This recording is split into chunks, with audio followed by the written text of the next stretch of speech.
The text came on a Tuesday morning, May 3, 2022, 9:47 a.m.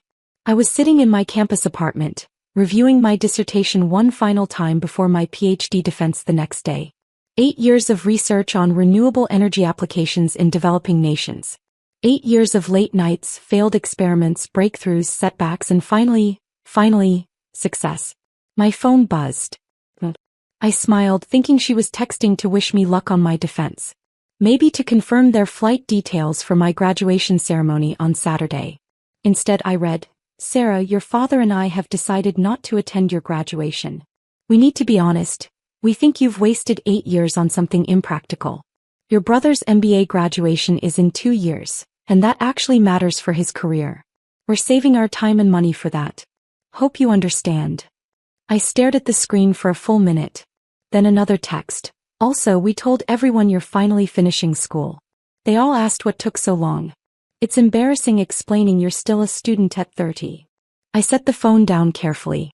My hands were shaking. 8 years. I'd spent 8 years pursuing this degree while working as a research assistant, scraping by on a stipend that barely covered rent. 8 years of telling my family about my research, my publications, my progress. They'd never asked a single question about my actual work. My younger brother, Derek, had graduated from undergrad 2 years ago and immediately started working at a consulting firm. He was now enrolled in a prestigious executive MBA program, 2 years part-time while working full-time. My parents talked about him constantly. Derek's MBA will set him up for life. Derek's company is paying for his degree. Derek will be making 6 figures by 30. Meanwhile, I was the embarrassment. The one who kept going to school instead of getting a real job. I called my mom. She answered on the 4th ring. "Hi honey. Did you get my text?" "Mom, my graduation is in 4 days. You're really not coming." "Sir, we explained this. Your father has a golf tournament that weekend. And honestly, we've been to your undergrad graduation. How many graduations does one person need? This is my PhD, Mom. It's different. It's another degree that won't help you get a job," she interrupted. "Sweetheart, we love you but we're worried. You're 30 years old with no career, no savings, no real prospects. Derek is buying a condo. What are you doing?" "I'm about to defend my dissertation. I'm about to become Dr. Sarah Mitchell." "And then what?" she asked. "Who's going to hire you? What are you going to do with a PhD in? What is it again?" "Environmental engineering with a focus on renewable energy systems." "Right. And how many jobs are there in that?" I closed my eyes. "Mom, I have a job lined up. I told you about it. That postdoc position? Sarah, that's not a real job. That's more school. It's a research position at Stanford. It pays $68,000 a year. Derek makes $95,000 plus bonuses," she said. "And he's only been working for 2 years. Everything always came back to Derek." "I have to go," I said. "My defense is tomorrow. Good luck, honey. We do love you. We just want you to be practical." She hung up. I sat there in my empty apartment staring at my dissertation. Scalable solar microgrids for rural electrification in sub-Saharan Africa. 347 pages. 4 years of field research. Published findings in 3 major journals. Useless according to my mother. My defense the next day went perfectly. My committee praised my work.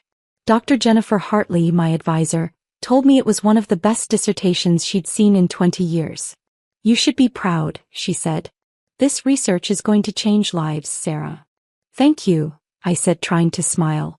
She studied my face. "Your family isn't coming to graduation, are they?" I shook my head. "I'm sorry," she said gently. "For what it's worth, I'll be there. And I'm proud of you." Saturday arrived. May 7, 2022.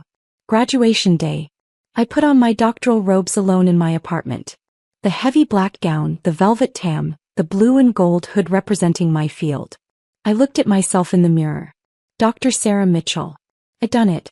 Despite everything, I'd done it. The ceremony was at 2 p.m. at the university's main arena. Hundreds of graduates, thousands of family members filling the seats. I sat in the doctoral candidate section. About 40 of us total. Around me I heard excited chatter. People pointing out their families in the crowd. Parents waving. Siblings holding signs. I looked up at the sea of faces and saw no one I knew. Dr. Hartley was sitting with the faculty, but that was it.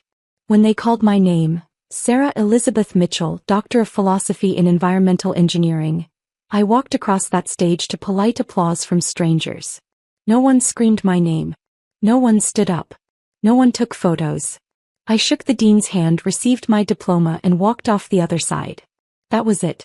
8 years summed up in 15 seconds. After the ceremony, I stood outside the arena watching families celebrate. Flowers, balloons, tears of joy. Parents hugging their graduates, telling them how proud they were. I got in my 12-year-old Honda Civic and drove back to my apartment.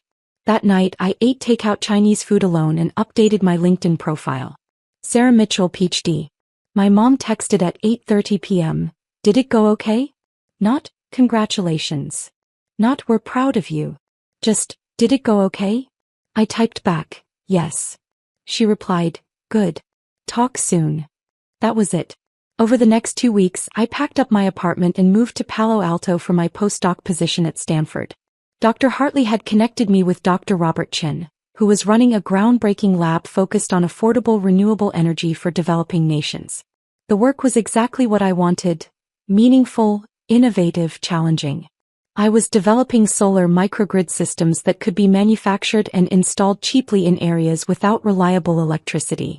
My parents called once during those first 3 months to tell me Derek had gotten promoted to senior consultant.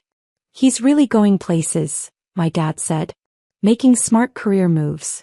That's great, I said. How's your research thing going? It's going well. We just got approved for field testing in Kenya. Kenya. My mom's voice was skeptical. Why Kenya?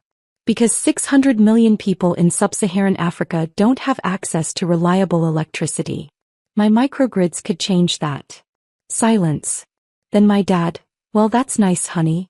Very noble. Derek's company just signed a contract with a Fortune 500 company. Big commission for him. I stopped telling them about my work after that. 6 months into my postdoc, something unexpected happened. I'd been collaborating with a small startup called SolarReach that was trying to commercialize renewable energy solutions for developing markets.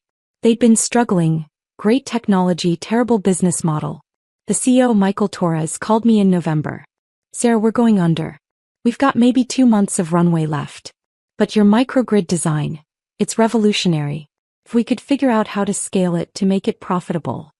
I'm a researcher, not a business person, I said. You know what I mean. Just keep it professional. Don't make it about family stuff. Derek, do you actually know what I do at the museum? You work there. Museum stuff. Look, I gotta go. Just don't make things weird, okay? He hung up. I sat there for a long moment, then pulled up the museum's website. My bio was prominently featured on the leadership page. Dr. Sarah Mitchell, Executive Director, PhD, Cultural Anthropology, Yale University, former Deputy Director, Metropolitan Museum of Art Board Member, International Council of Museums author, Cultural Preservation in the 21st Century, 2019 recipient, National Medal of Arts. There was a professional photograph of me at my desk, the museum's soaring atrium visible through the window behind me. Contact information. A detailed CV. Derek had never looked. Not once in 4 years. January 13th arrived cold and bright. I dressed carefully that morning. A tailored charcoal suit, minimal jewelry, my hair pulled back in a professional bun. I looked exactly like what I was. A senior executive in one of the world's most important cultural institutions. At 9:45 a.m. Jennifer briefed me. Congresswoman Chen's motorcade just arrived. Security is escorting her up. Her chief of staff, 2 aides and a press liaison. Press. They want photos of her with the international flags in the main hall. Good optics for her arts and culture subcommittee work. Of course. This was as much about her political profile as genuine interest in museums. At 9:58 a.m. my desk phone rang. Security. Dr. Mitchell, Congresswoman Chen's party is in the main lobby. Ready for you. I'll be right down. I took the elevator to the ground floor. The museum wasn't open to the public yet. We had an hour before the doors opened. The vast main hall was empty except for the security detail, Rebecca Chin and her staff. Rebecca looked polished and professional in a navy dress and blazer. She was speaking with her press liaison, gesturing toward the soaring architecture, clearly planning her photo angles. I approached quietly. Her chief of staff, a sharp-eyed man in his 40s, noticed me first. "Dr. Mitchell," he said, extending his hand. "Tom Bradford, Congresswoman Chen's chief of staff. Thank you for accommodating this tour." "Of course." I shook his hand, then turned to Rebecca. "Congresswoman Chen, welcome to the Smithsonian National Museum of Natural History. I'm Dr. Sarah Mitchell, Executive Director." Rebecca turned, her political smile in place. "Dr. Mitchell, thank you so much for..." She stopped. Her smile froze. Her eyes widened slightly. "Mitchell?" she said.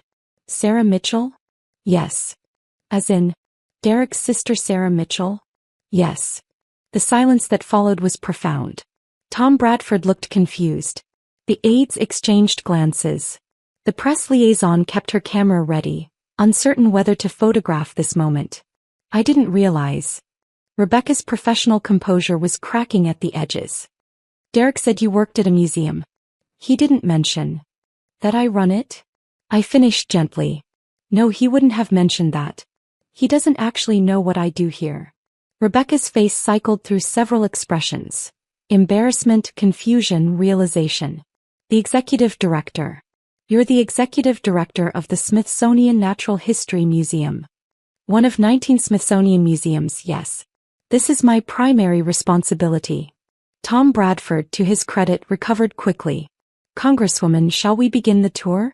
Dr. Mitchell has generously set aside 2 hours for us." "Yes," Rebecca said, but she was still staring at me. "Yes, of course." I led them through the museum, starting with the main exhibitions.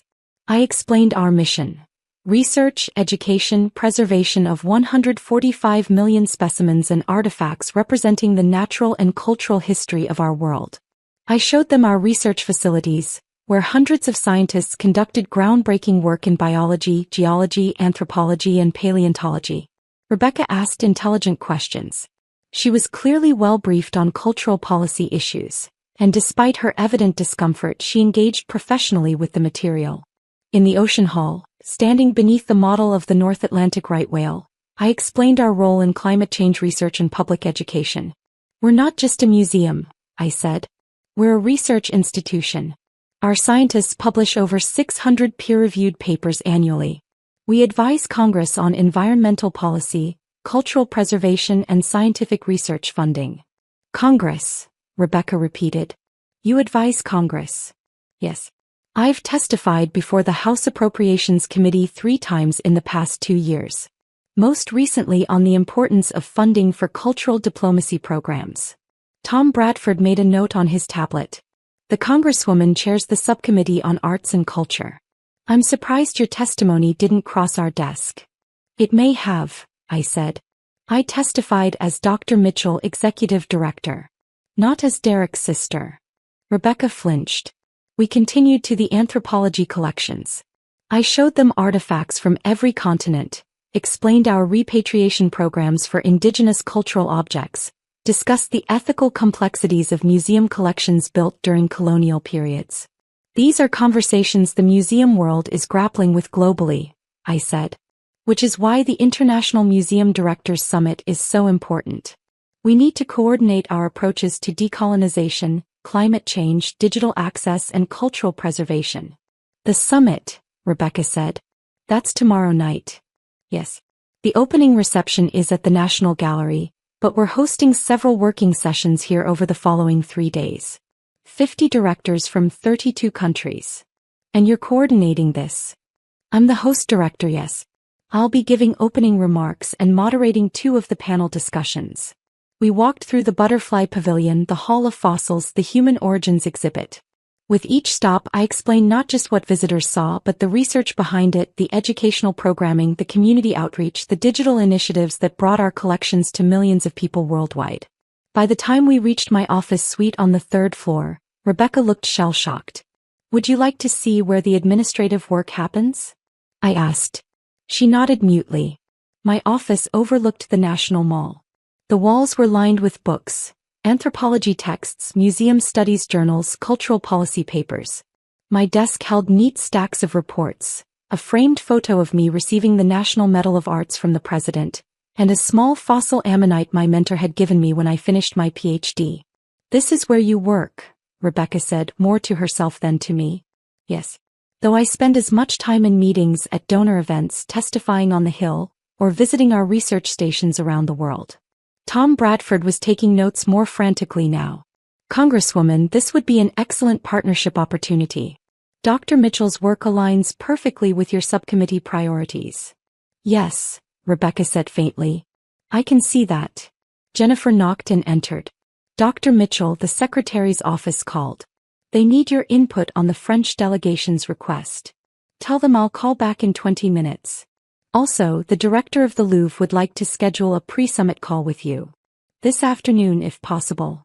Dr. Mitchell has been named to Forbes 30 Under 30 list, received the UN's Sustainable Development Innovation Award, and has published groundbreaking research in renewable energy applications. She represents the very best of what a Stanford education can achieve, using business as a force for positive change in the world. My heart was pounding. Please join me in welcoming Dr. Sarah Mitchell. I walked onto that stage into blinding applause. The screens showed my face, my name, my credentials. I walked to the podium looking out at 427 graduates and thousands of family members. And there in section 114 row 22 I saw them. My mother standing up to applaud, frozen mid-clap. Her mouth open. Her face white. My father beside her, gripping the armrest of his seat. Staring. Derek in the graduate section on his feet with everyone else, his face a mixture of shock and something else. Pride maybe? My mother grabbed my father's arm, exactly like in my imagination. Her knuckles were white. I smiled and began my speech. "Thank you, Dean Morrison, for that incredibly generous introduction. And congratulations to the MBA class of 2026. You've worked incredibly hard to be here today and you should be proud." My voice was steady. Strong. Nothing like the uncertain grad student who'd walked alone across a stage 4 years ago. 4 years ago I stood on a different Stanford stage receiving my PhD. It was the culmination of 8 years of research, thousands of hours of work and more failed experiments than I can count. I paused, looking directly at section 114. My parents didn't come to that graduation. They told me my PhD was impractical. A waste of time. They said my 8 years of education didn't matter because it wouldn't lead to a real career. The stadium was silent. They weren't entirely wrong. A PhD doesn't guarantee success. It doesn't guarantee wealth. It doesn't even guarantee you'll find a job in your field. I saw my mother's hand go to her mouth. But here's what my PhD did give me. It gave me the skills to solve complex problems. It taught me how to think critically, how to fail productively, how to persist when everyone says something is impossible. It gave me the foundation to build something meaningful. I clicked to my first slide. A photo of a village in Kenya, lit up at night by our microgrids. This is Kibera, a village outside Nairobi. 2 years ago this village had no electricity. Children studied by candlelight. The medical clinic couldn't refrigerate vaccines. Small businesses closed at sunset. Next slide. The same village transformed. This is Kibera today. Using technology one developed during my PhD research, we installed a solar microgrid that powers the entire village. Children can study after dark. The clinic saves lives with refrigerated medicine. Businesses thrive into the evening. Next slide. More villages. More transformed lives. SolarReach now powers 200,000 homes. That's roughly 1 million people whose lives have fundamentally changed because of impractical, academic research. I looked back at my parents. My mother was crying. My father's jaw was tight. I'm telling you this not to brag but to make a point. Success isn't just about salary or status. It's not about picking the safe path or doing what others expect. I clicked to a slide showing our company growth. Yes, SolarReach is valued at $420 million. Yes, we've raised over $100 million from investors. Yes, by conventional measures we're a successful company. Next slide, back to the villages. But that's not why I do this work. I do it because a child in Tanzania can now do her homework after sunset. Because a medical clinic in rural India can save lives. Because families across 6 continents have opportunities they never had before. I paused, gathering my thoughts.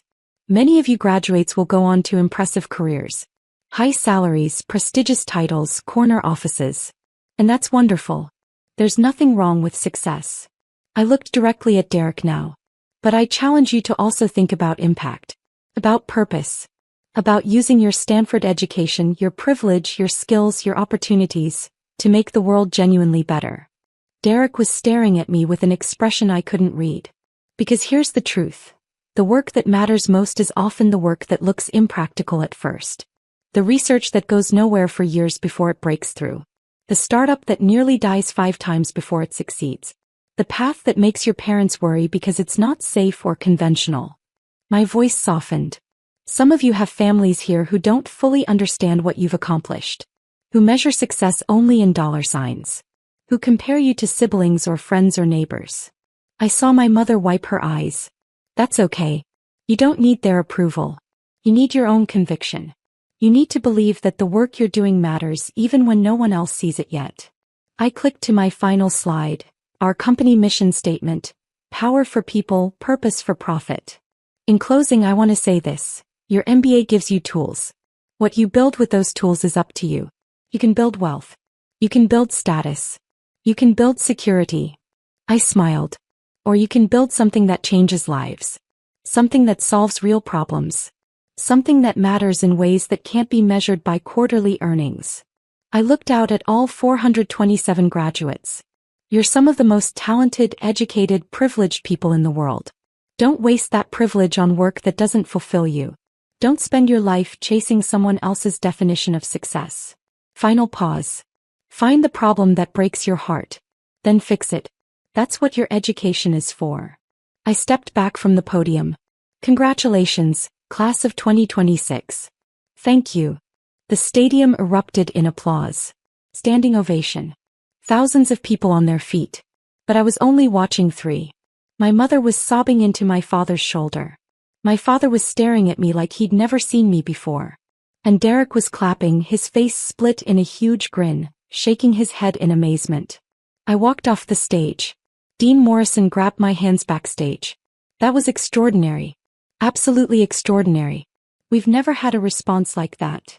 Thank you, I said, but I barely heard her. My mind was racing. What happened now? Did I find my family in the crowd? Did I wait for them to find me? Did I leave? The ceremony continued. Degrees were conferred. Names were called. Derek walked across the stage. Derek Michael Mitchell, Master of Business Administration. And I felt a complicated mix of emotions. Pride because he'd worked hard for this. Sadness because our parents had never seen his achievements and mine as equally valid. Anger because even now I wasn't sure they understood what they'd done. After the ceremony ended, I stood in a side hallway, unsure what to do. Graduates and families poured past. Some people recognized me from my speech and stopped to shake my hand to thank me. Then I saw them. My mother pushing through the crowd, my father behind her, Derek trailing with his diploma. Sarah, my mother said, her voice breaking. She looked like she'd aged 10 years in 2 hours. Sarah, Not here, I said quietly. Too many people. I led them to a private room Dean Morrison had given me access to. We stood in awkward silence. You're a CEO, my father finally said. Of a $420 million company. Co-founder and CTO, I corrected. But yes. Why didn't you tell us? My mother asked. I did tell you. Multiple times. You didn't listen. You said you were doing research. You never said you started a company. I told you I left Stanford for a startup. You said it was impractical. Silence. Derek cleared his throat. That speech was incredible, Sarah. I had no idea you were doing all this. You never asked, I said, but not unkindly. That's not fair, my father protested. We always asked about your work. No, I said firmly. You asked if I had a real job yet. You asked when I was going to get serious about my career. You compared me to Derek constantly. But you never once asked what my research was actually about. You never asked what I was building. You never cared. We cared, my mother insisted, crying. We were just worried. You were embarrassed, I interrupted. You were embarrassed that I spent 8 years on a PhD instead of getting a job. You were embarrassed that I didn't have a conventional career path. You were embarrassed to tell people about me. That's not true. Mom, you didn't come to my PhD graduation. You said it was a waste of time. You said Derek's MBA mattered more. She flinched like I'd slapped her. And now, I continued. Now that you know I'm successful by your standards? Now that I have money and recognition and status? Now I matter. You always mattered, my father said weakly. Then why wasn't I worth a single day? Derek's graduation was worth a week of your time. Mine wasn't worth a Saturday. No one spoke. Derek looked at our parents. She's right. You know she's right. Derek, my mother started. No, Mom.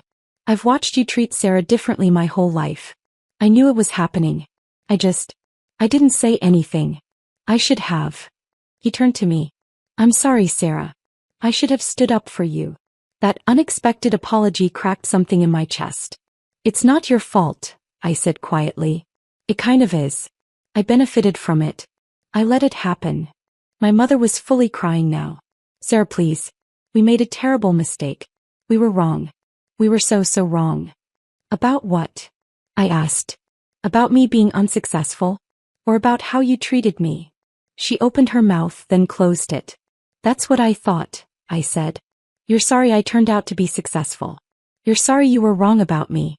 But are you sorry for making me feel worthless? For comparing me to Derek for my entire life? For missing the single most important achievement of my life because you decided it didn't matter? My father stepped forward. Sarah, we love you. We've always loved you. Maybe, I said. But love isn't enough when it comes with conditions. When it depends on me meeting your definition of success. What do you want from us? My mother asked desperately. I thought about that. What did I want? An apology? You've gotten that. An explanation? There wasn't one that would satisfy me. A promise to change? Words were easy. I don't know, I admitted. I honestly don't know. We stood there 5 feet apart, an ocean of hurt between us. I have to go, I said finally. I have a dinner with Dean Morrison and some faculty. Can we talk later? My father asked. Can we try? I looked at them. My parents who'd shaped my childhood, my self-worth, my relationship with success. Who taught me that achievement mattered more than character. That status mattered more than substance. Who'd missed my PhD graduation and broken something in me that might never fully heal. But they were still my parents. Maybe, I said. Someday. But not today. I left them there and went to my dinner. Over the following weeks, my parents tried to reconnect. Phone calls, emails, a handwritten letter from my mother that was 12 pages long. Derek and I started talking more. Real conversations, not surface-level updates. He admitted that he'd always felt the pressure of being the golden child, that he'd chosen his career partly because it was what they wanted. I'm thinking about making a change, he told me 2 months after graduation. Maybe doing something more meaningful than consulting. Like what? I don't know yet. But your speech got me thinking. About impact. About purpose. That's great, Derek. Maybe we could grab coffee sometime? Talk about it. We did. Once a month, then twice. Slowly rebuilding a relationship that had been stunted by our parents' favoritism. As for Mom and Dad, I kept them at arm's length for a long time. The hurt was too fresh, too deep. But on Christmas, 8 months after Derek's graduation, I agreed to have dinner with them. It was awkward. Painful. Full of long silences and careful words. But it was a start. My mother showed me a scrapbook she'd made. Articles about Solar Reach. My Forbes 30 under 30 profile. Photos from speaking engagements. I've been following everything, she said quietly. I know I'm late. I know I missed so much. But I'm paying attention now. It wasn't enough. Not nearly enough. But maybe, eventually, it could be something. A year after Derek's graduation, Solar Reach hit a major milestone. We'd powered our millionth home. 1 million homes. 5 million people with access to reliable electricity who'd never had it before. Michael and I stood in our office, looking at the map showing all our installations spread across 47 countries. We did it, he said. We did, I agreed. My phone buzzed. A text from my mother. Saw the news about the millionth home. Sarah, I am so incredibly proud of you.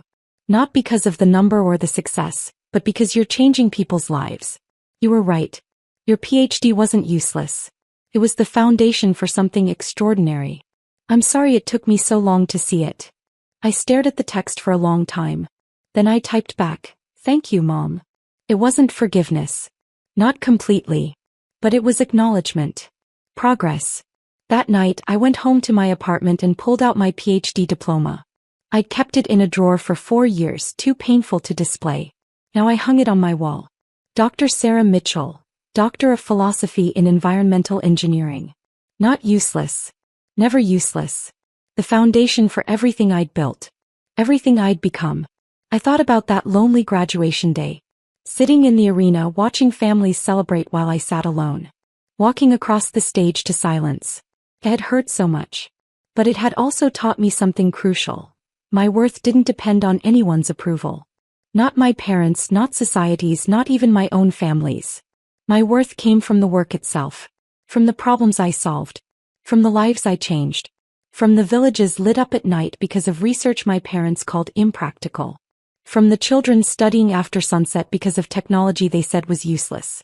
From the impact I made in the world because I'd refused to let their judgment define me. I'd walked across that stage alone 4 years ago. But I'd walked across Stanford's stage last May as Dr. Sarah Mitchell, CEO of a company changing the world. And that made all the difference.